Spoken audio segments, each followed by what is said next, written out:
नमस्कार. Don memory लेन या मालिकेचा आज 51वा भाग. प्रभू पाहुणा एक होणे यातला हा तिसरा भाग. मागच्या भागात आपण कस पाहणारा पाहुण्यांच्या म्हणजे माझाच रादर प्रभू पाहुणा म्हणून पेशन्सचा कस पाहणारा अनुभव ऐकला. आता असा एक वेगळा अनुभव सांगतो मी. आता सातारपासून एक 15-20 किलोमीटरवर असलेली शाळा होती. उत्तम शाळा चाललेली, अतिशय नावलौकिक पण शाळा. मुख्याध्यापकी अतिशय लौकिक प्राप्त होते, सगळे शिक्षकही परिचित आणि त्यांचा माझा खूप परिचय होता. तर त्यांना म्हणाले, अरुण तुला एकदा बोलवायला पाहिजे बरं का प्रभू म्हणून गॅदरिंगला. म्हणलं कुठं बोलत आहे सर, राहून दे ना, इतर वेळा जातोच आहे एक ठिकाणी मी, तुमच्याकडे काय केव्हा येईन पण आत्ता नका. असं 1-2 वर्ष चाललं. मग दरवेळी मी त्यांना तुम्हाला दुसरं काही नाव सुचवू का? ते म्हणले ते सांगू नकोस, तू मला तू केव्हा येतोस सांग, पुढच्या वर्षी बघू म्हणायचं. असं 2-3 वर्षामध्ये गेली. तोपर्यंत मी खूप कार्यक्रमाला प्रभू पाहुणा जायचो. दरवेळा मी घरी येताना ती शाल, नारळ, पुष्पगुच्छ वगैरे असं काहीतरी घेऊन यायचो. येताना मी शक्यतो परगावी गेलो तर ड्रायव्हरलाच गुच्छ द्यायचो. वाटेत कुठे त्यामुळे कोणाला तरी नारळ देऊन यायचो. कारण तर्कतीर्थांनी मला सांगितलं की अहो तो नारळ वेळ आपला घ्यायचा बरं का तिथे, नको म्हणायचं नाही, कारण तो आपल्याकडच्या विद्येचा सन्मान आहे. हो, पण असं वाटायचं की आता बरोबर ड्रायव्हरला त्याला देऊ येतो. कधी नारळ द्यायचो, कधी गुच्छ द्यायचो. शाल मात्र घेऊन यायचो. त्या शालेचं गंमत पुढे सांगेन तुम्हाला. तर ते सर एकदा म्हटले, आता यंदा तू नक्की ये बरं का. बरं म्हणलं नक्की येतो सर. मग तो कार्यक्रम ठरला. गॅदरिंगचं, त्या शाळेचं गॅदरिंग 5वी ते 11वी आणि म्हणजे चांगली उत्तम नावलौकिक प्राप्त शाळा होती ती. आणि तो पण घरी बायको मला, मग काय तुम्ही सारखं घेऊन जाता, ते भडजी पुरचुंडी घेऊन जात ना तसं आपलं तुम्ही कार्यक्रमाला जाता आणि तुम्हाला पण वाटतं लोक म्हणतात, पण आम्हाला कुठं कोण बोलवत आहे. म्हटलं तुला हौस वाटते आहे शोभा, तसं काही सोपं नसतं ते कार्यक्रम. आपला जी आपली सहनशीलतेचा अंत पाहणारे कार्यक्रम असतात. नाही नाही म्हणलं असं कुठं असतं, तुम्ही बरं आहे, तुम्हाला बरं आहे आपलं. म्हणलं बरं, आता एकदा तू कार्यक्रमाला माझ्याबरोबर येतेस का? हो हो येते की म्हणे. चल म्हणलं. मग त्या सरांना म्हणलं सर यावेळेला असं म्हणतो मी मिसेसलाही बरोबर घेऊन येतो, मग ती आपलं बघेल समोर बसून. नाही नाही मग असं कशाला, बक्षिसावना पण तुमच्या मिसेसच्या हस्ते ठेव. म्हणून बरं ठीक आहे म्हणा. तर म्हटलं बरं आता तिलाही अनुभव घेऊन दे जरा. आणि मग आम्ही कार्यक्रमाच्या ठिकाणी गेलो. नेहमीप्रमाणे गेल्यानंतर गाडी आमची उभी राहिली. सरांनी स्वागत केलं. तोपर्यंत दुतर्फा अशी मुलं बाहेरच्या ग्राउंडमध्येच उभी राहिलेली. समोर आम्ही दोघं म्हणून 2 पाठ ठेवलेले. आम्हाला गेल्या सरांच्या पाठावर उभं केलं. 2 विद्यार्थिनी, त्या खास गॅदरिंगच्या विद्यार्थ्यांचा ड्रेस वेगळा असतो, मी कधी बघितला नाही. 8वी-9वीतल्या विद्यार्थ्यांचा, पण ते खास पालकांनी अगदी नऊवारी पातळ नेसवलेलं, म्हणजे दागिने वगैरे घातलेले, असं थोडा मेकअप बिकअप केला, अशा त्यातल्या चलाक विद्यार्थी असतात त्या. मग त्या दोघी आल्या, त्याने आम्हाला दोघांना ओवाळलं. म्हणजे मला वाटतं बहुतेक आमच्या लग्नाच्या वरातीनंतर असं दोघं जोडीनं ओवाळायचा पहिलाच प्रसंग असेल, किंवा मग 50 वगैरे औक्षणाच्या वेळा असेल तो. आणि मग कपाळाला कुंकुम, त्यावर अक्षरा वगैरे लावायच्या. बायको फार खजील झाली, काय चाललंय म्हणून. असं करून आम्ही ग्राउंडवरनं आत शाळेच्या मेन इमारतीत गेलो. आतल्या बाजूला परत दुतर्फा दोन्ही बाजूच्या उत्तम ड्रेस केला. मी मग सांगितलं नऊवारी, कोणाला पंजाबी ड्रेस, अशा 5वी ते 8वी-9वीतल्या मुली, हातात तबकं घेतलेली, त्यात गुलाबाच्या वगैरे पाकळ्या फुलांच्या केलेल्या. आणि आम्ही दोघं मधनं त्यांच्या जातोय, म्हणजे मुख्याध्यापक आहेत. आणि आम्ही जाताना त्या एक गाणं तिकडे लाऊडस्पीकरवर कोणतरी विद्यार्थी म्हणायचा, स्वागत करूया पाहुण्यांचं वगैरे असं काहीतरी. आणि मग तिकडनं त्या विद्यार्थ्यांनी आमच्या डोक्यावरती फुलं टाकता येतात, म्हणजे पाकळ्या त्या. असं आम्ही दोघं चालत चालत स्टेजपर्यंत गेलो. बायको लिटरली खजील झाली, मग तिला काय कळे ना काय. मग स्टेजवर स्थाना पण झालो नेहमीप्रमाणे.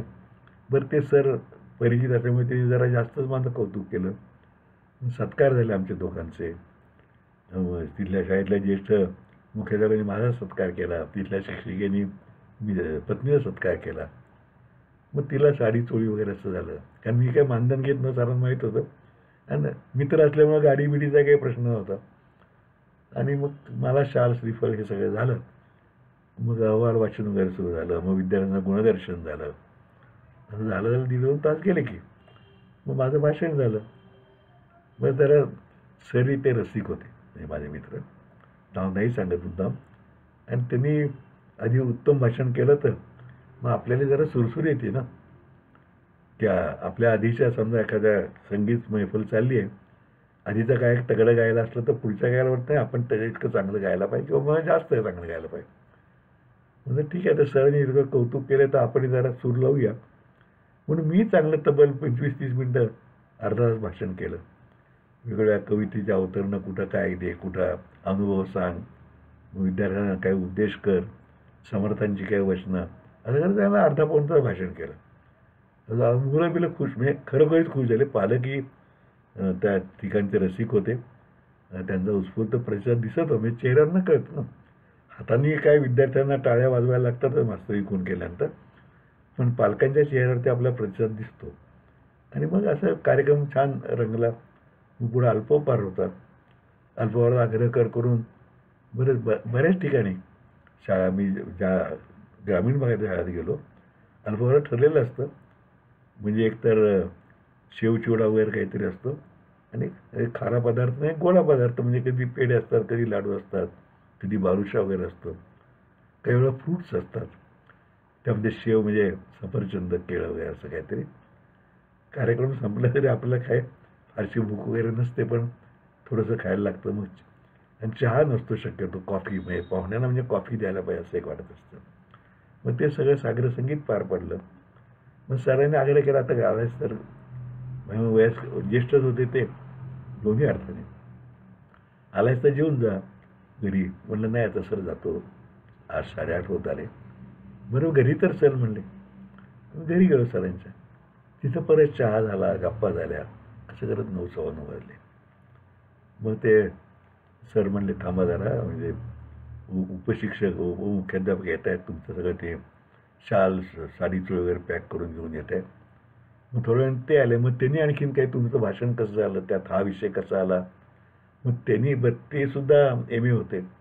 मग त्यांनी आणखीन काही सुनावलं. मग त्याच्यावर मी काही सुनावलं. मग सर काही बोलले. असं करत ते परत 15-20 मिनटं गेले.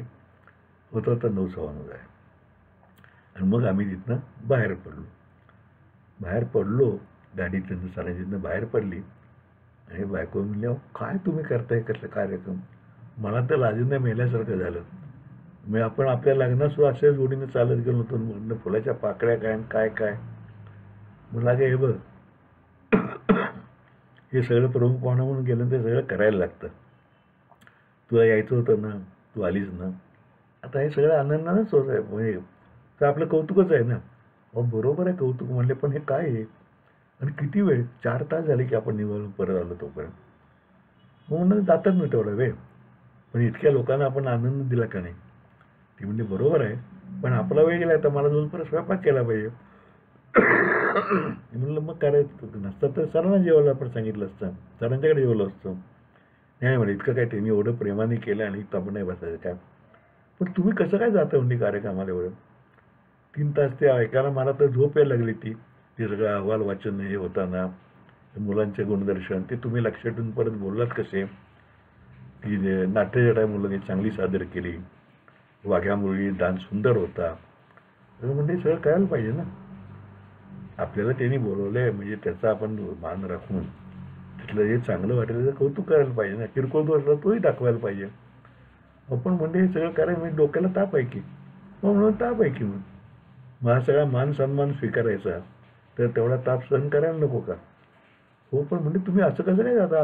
हल्ली मी बघते तुम्ही महिन्यात 2 कार्यक्रमाला जाता अशा. म्हणून जायला पाहिजे. लोक प्रेमाने बोलवतात तर जायला पाहिजे आपण. आणि आपलं कर्तव्य आहे ते, सामाजिक कर्तव्य. आणखीन देवानं आपल्याला काय बुद्धी दिली तर आपण उपकार फेडायला पाहिजे.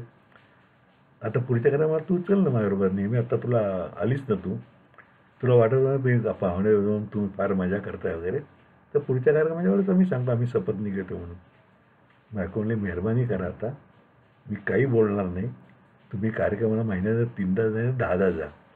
मी काही कुठल्या कार्यक्रमाला येणार नाही. आणि मग तिथपासून आज अखेर कुठल्याही कार्यक्रमाला माझ्या प्रमुख म्हणून जेव्हा बोललो असेल किंवा अध्यक्ष म्हणून, तेव्हा पत्नी कटाक्षाने येत नाही. आणि काही वेळा मलाच पुरस्कार जेव्हा असतो तेव्हा मी चल म्हणतो, तेव्हा मात्र येते. आणि मग तेव्हा अर्थात नवऱ्याचं कौतुक असतं ना, आणि नवऱ्याबरोबर पुरस्कार प्राप्त व्यक्तीच्या पत्नीचंही कौतुक असतं, एवढ्या पुरती येते. पण आता परत तिथपासून तुमच्याबरोबर समारंभाला प्रमुख पाहुण्याबरोबर मी सुद्धा येते. कारण ते एक कार्यक्रमाची बातमी आल्यानंतर पुढच्या वेळेला निमंत्रण तसं झालं ना, की आपण या आपल्या पत्नीच्या हस्ते आपण बक्षीस समारंभ करूया. ते म्हणतात नाही, त्याला तिला अडचण आहे काही, पाहुणे घरी यायचे आहेत म्हणून नाही. आणि मग तो पत्नीसह बोलवायचा विषय संपला आणि पत्नी खुश झाली की तुमचं तुम्ही काय तिकडे नाचा, काय ताप आहे तो सहन करा, काय सत्कार होत आहेत ते घ्या, पण मी त्या भानगडीत अजिबात पडणार नाही, मी काही कुठे येणार नाही.